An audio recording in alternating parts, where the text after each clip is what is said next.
Ya, kasus korupsi KTP elektronik berdampak meluas di Kabupaten Kelungkung. Sebanyak 5.000 warga yang hingga kini masih menunggu KTP-nya dicetak lantaran keterbatasan belangko.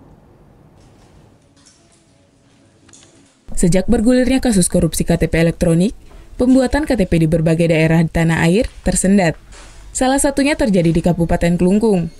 Dari data Dinas Kependudukan dan Catatan Sipil, sebanyak 5.000 orang lebih kini masih menunggu rampungnya pencetakan KTP elektronik. Keterbatasan belangko masih menjadi masalah utama yang dihadapi. Saat ini, sebagian besar warga yang masih menunggu KTP-nya dicetak sudah berjalan hingga 6 bulan.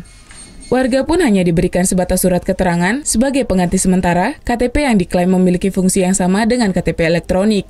Selain masalah ketersediaan belangko, masalah lain yang dihadapi yakni penunggalan data guna mengantisipasi KTP ganda. Yang menjadi kendala adalah masalah belangko masih tetap itu. Dan terutama masalah penunggalan data yang ada di Kabupaten Kelungkung. Sehingga masyarakat agak kecewa, di mana ketika dia merekam sekarang, 6 bulan itu baru mereka bisa kami untuk dicetakkan. Jumlah untuk sekarang perekaman yang masih belum sekitar 5.000-an. Dari 215.000 warga Kelungkung yang terdata di server pusat, baru 85% diantaranya telah memiliki KTP elektronik.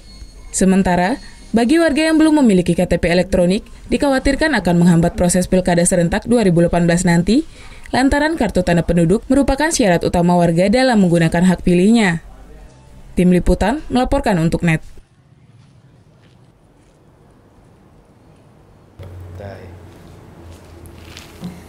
Udah selesai kan nontonnya? Nah, jadi jangan lupa buat like, komen, dan subscribe ya.